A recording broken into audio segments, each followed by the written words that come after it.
International experience is something that many employers demand in today's times, and now we need to talk about, does it make sense? Should we ask for international experience? So, we all travel, regional, national, international, and often when people talk about international experience, we have to make one thing clear.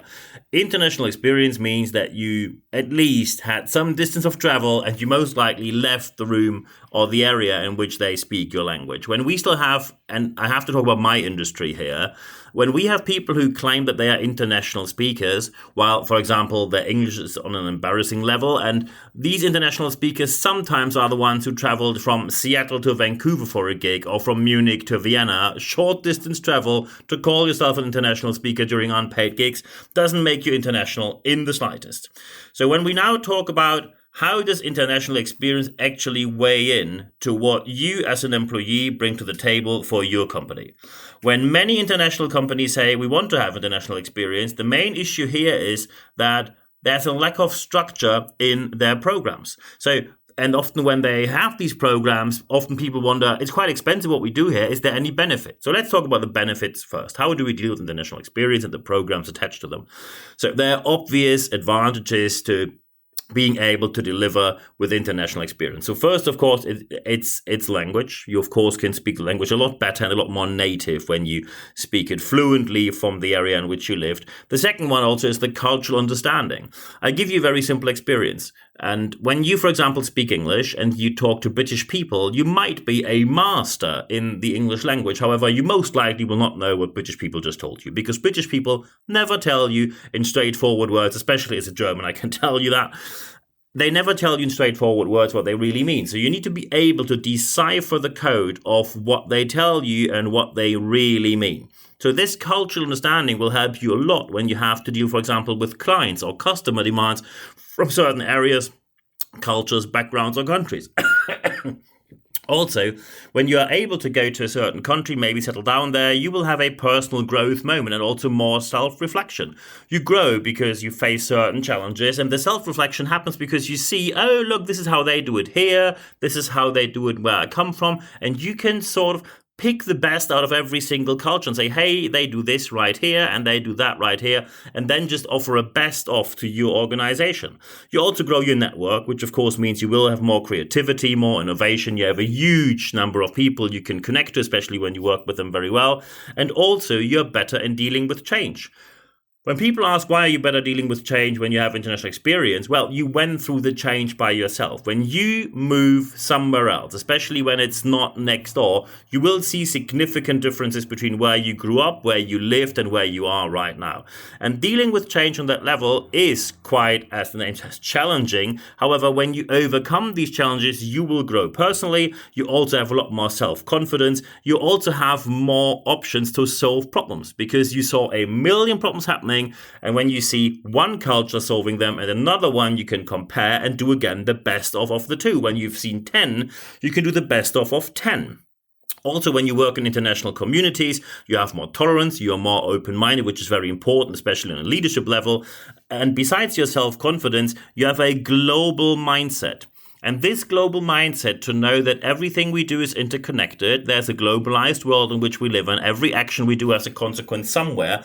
But also when we work together properly, we have advantages together somewhere, or in our location, in our company, in our organization. And that is a huge benefit for you. It also adds to your emotional intelligence. I could now go on with an endless list of other opportunities, chances, and benefits. As you see, it is blindingly obvious that international experience has an advantage for your organization. However, because often you now say, well, why do so many companies then struggle with dealing with this kind of international experience very well? And the reason for that is, again, is pretty simple. When you now think of what do they do, and often they ask, do you have international experience? You end up with a yes-no question, a very superficial interview on what have you done where, and they only look at one out of the following two options they have. Option number one is you look at the content, what they did. What have you done there? What was your job? In which projects, which tasks, which processes were you involved? That is the expertise level, and the expertise level is important, no question about that. However, it is not enough. Especially in leadership positions, you need to talk about the other part, which is the experience part between human beings. What kind of interactions did you have? What did you learn on a leadership level? What were the challenges and problems you overcame? Because when someone has international experience, but they were in a situation where the economy was booming and everything was running by itself, you can't derive if they're actually a good leader. Anyone is an excellent leader when no challenge happens. So look at both of these aspects. Number one, the expertise, and number two, the experience. In addition to that, so moreover, you have to distinguish between what kind of international experience on a time scale do they have. We have three main categories here. The first category is the usual temporary travel somewhere. You have a business meeting somewhere, you have a conference somewhere, so you travel somewhere, you do your job, and then you fly back. That has some international experience, but to be fair, not much. It is okay. It's better than having nothing, but to be fair, it's not much. When you travel somewhere, you stay there for a week or two and then you leave. You really didn't dare dive into the culture. You've seen a couple of things which often were handpicked for you. You often even come back with a wildly disturbed image or a wildly different view of the culture and the cities and the people compared to what reality really is.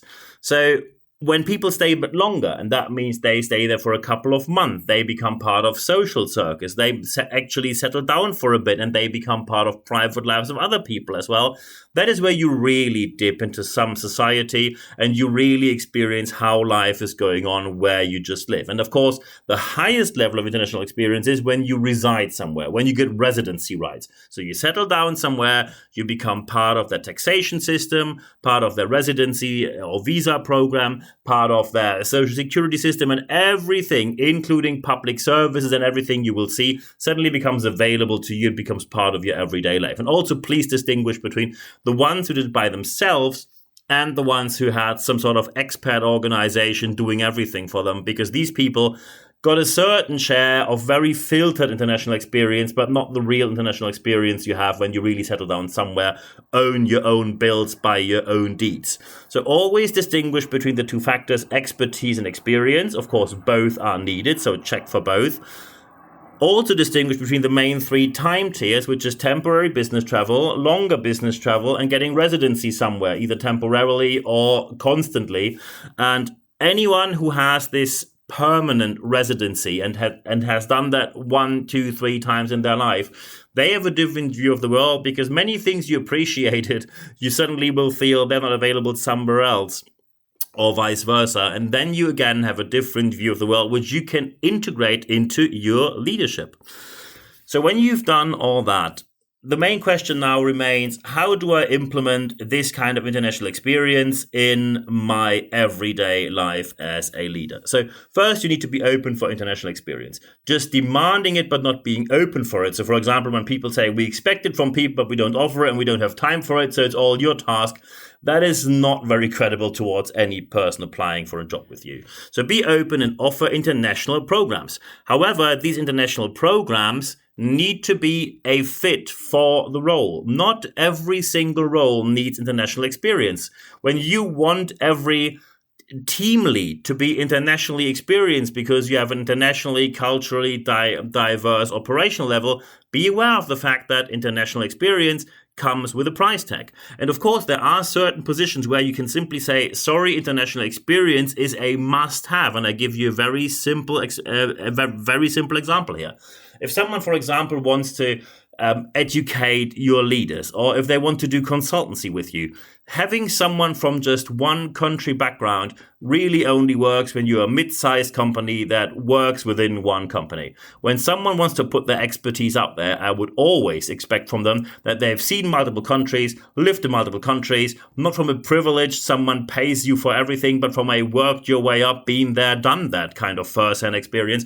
That always enriches the experience with them, and they work for you, so they hand on all the experience and expertise they have into your organization, and you can benefit from that directly. There are, in my opinion, way too many people out there who have strong opinions and a lot of internet or book knowledge, but that knowledge about other cultures or countries is worth not much when it comes to real world implementation. So, As soon as you have these kind of programs, be sure that you communicate the benefits openly so people apply for these programs, because it can be quite frightening for many to even thinking of applying there. And always look at the personal circumstance in which people live. Way too many programs for expats or for international experience are focused pretty much on single people with no relationship and no family. And when you claim to have diversity within your organization, you need to have diversity on your international experience level, including your programs as well.